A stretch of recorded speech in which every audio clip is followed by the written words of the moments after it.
Good morning. This is Crocker's Crazy Living. It is Saturday, and I look at the clock to see what time it is, and there's no clock. 11:06. 11:06. Oh my God! It's almost half the day is almost over already. I'm over here in my apartment. I have a duplex, so I have two apartments. We're over here in the other apartment. Is Tiffany and I. Tiffany, say hi. Hello. My daughter-in-law, Tiffany. We are making a sea turtle cake today, a sculpted cake. I'm not going to show you the sculpted cake because I'm new at it, so I'm not going to put that on camera in case it's a disaster.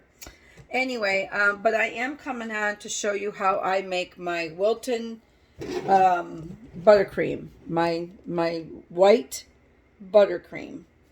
It's easy to do, and it's delicious. Everybody loves my buttercream. So what we start with, we're making a 4-batch, a quad.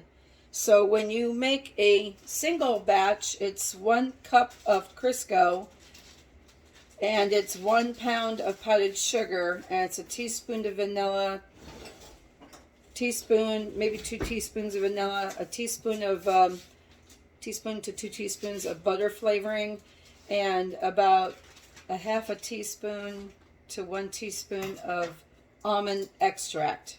If you don't like almond extract, or you have someone in your family that can't have almond extract, you can just leave it out. But the clear vanilla is a must, and the butter flavoring is a must because it gives it that real butter taste. The other thing, the original recipe says you could use a half a cup of butter and a half a cup of Crisco, but I use a full cup of Crisco because I want my frosting to be pure white. Because if you're adding anything of any type of color and then you are dyeing the frosting for another color, it doesn't come out the true color. You have to start with a pure white. So we are making a quad recipe. So we are doing 4 cups of Crisco and 4 pounds of powdered sugar, and about a tablespoon each of the vanilla and the butter flavoring, and then about a teaspoon of the almond extract. You got to be careful with that almond extract if you use it because it's very powerful and it can overdo your frosting very quickly. So we're going to do the thing. If you want to use Crisco sticks, those are 1 cup bars. You can do that, but it costs a lot more. And if you don't care about the cost, go right ahead and use it. But it can be more expensive using the sticks. So I'm going to measure out. Oh, I just bent your thing. That's okay. Maybe I should go get my plastic ones. You have another spoon? I'll just start scooping it out. My plastic one, I just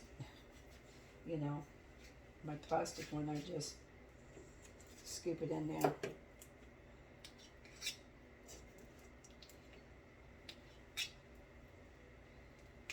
Sometimes I will weigh it. I should have got my scale. You know what? I could always still go get my scale. Because this is a pain in the rear. No, I don't want that. I don't want that. Yeah, see, I'm already doing it wrong.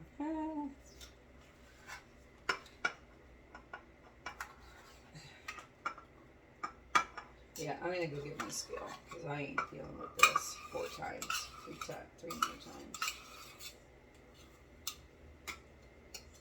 All right, hold on. I'm going to get my scale. I'm going to go get my scale. I'll be right back. Hold on. Okay, so I got my kitchen scale, and we weighed out the appropriate amount of Crisco. 1 pound, like a pound and a quarter, something like that. So I'm going to just get this in here carefully without making such a mess. Get my spoon.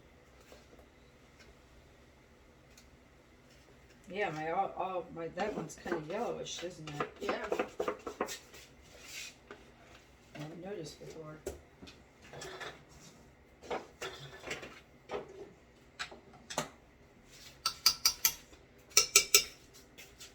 Careful, don't break my thing. I'll just keep that for, we don't need this anymore. I should get my thing because I'm going to make a mess. All right, we're going to cream this.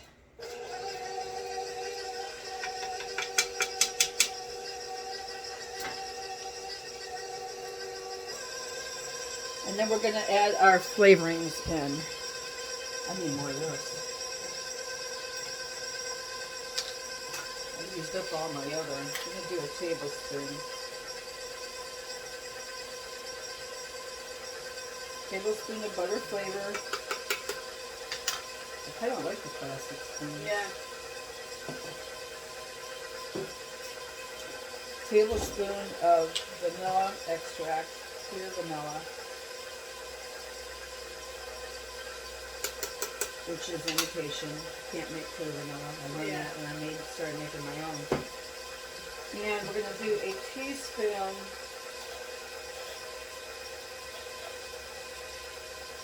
of almond extract. It already smells like your pasta. Yeah. Right. Actually, you don't even need 2 of those in a set. That might have some that has like half. Oh, quarter teaspoon and all that. I like that though. I might get me some next time.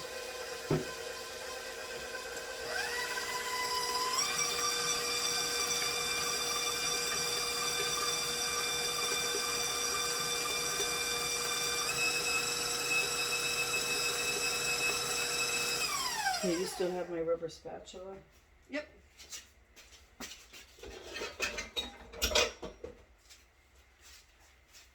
You just scrape down the sides because, as you know, everything loves to stick to the bowl. Got to get it down in there so it'll get all mixed together. I love this bowl because I could do so much in it, but it's kind of like a love-hate relationship because you can fit a lot in it, but sometimes it doesn't. It gets stuck to the bottom, and it's hard to get it off there. It's hard to get it up and mixed. All right, now we're going to add 2 2-pound bags of powdered sugar, so 4 pounds of powdered sugar.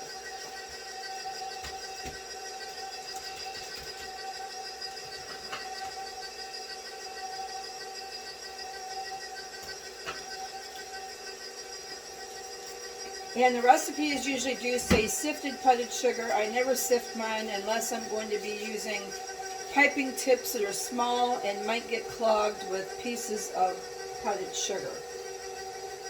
Otherwise, I don't sift it.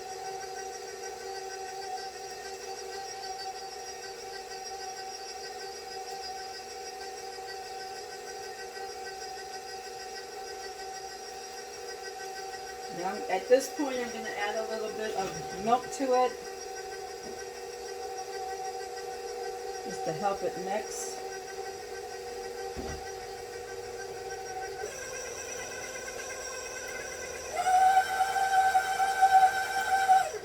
Because if you read the Wilton recipe, it does tell you to mix all your powdered sugar with your Crisco until it looks dry.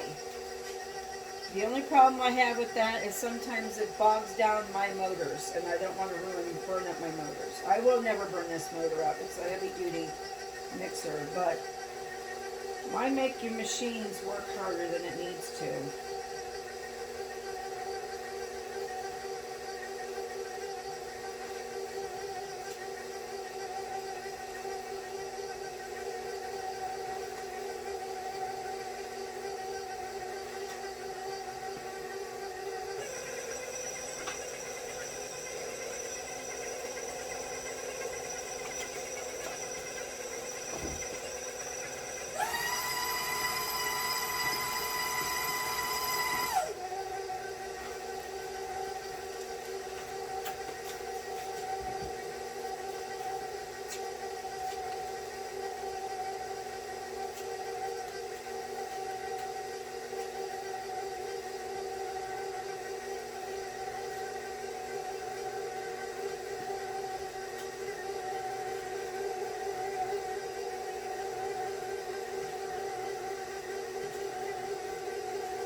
Tiffany, see how when the paddle goes around and see how dry it is down there?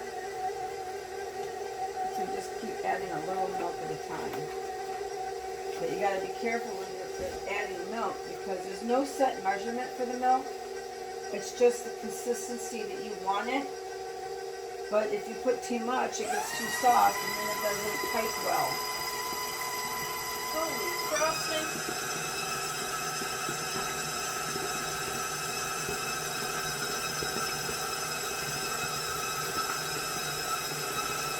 And I used to use my whip attachment for my bowl with the frosting, but I quit doing that because I think the whip was whipping too much air into it.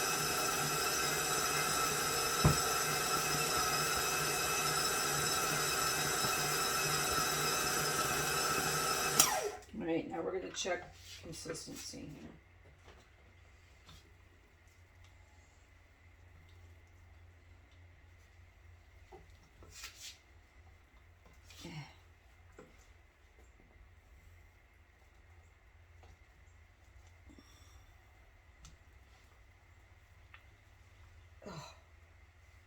Still looks like it's a little tiny bit dry down there. I do a feel test. Like if it feels like it's still too stiff. A taste test. You need more milk? Maybe just just a little tiny bit more milk. Maybe a little bit more. All right, that should do it.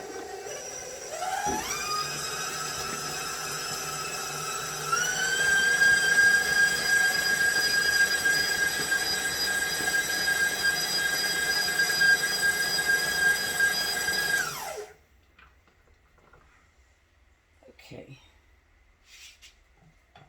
It's so messy. That's now I need to know why I make such a mess. I mean, can't even get the paddle off here without getting it everywhere. I usually am wearing frosting a lot more than I intend to.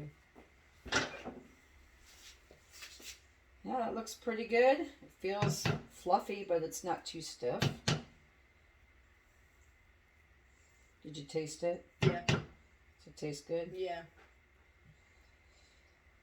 I always have to taste it just to make sure it's okay with the butter flavoring and it doesn't taste too greasy or else I gotta add something else to it.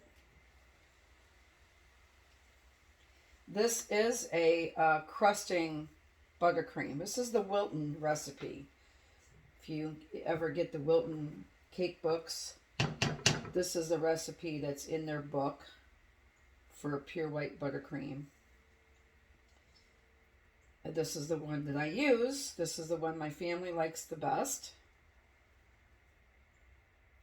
This is the one my husband loves because it crusts over and it gives you that little bit of kind of like a sandy texture with the powdered sugar. He likes that.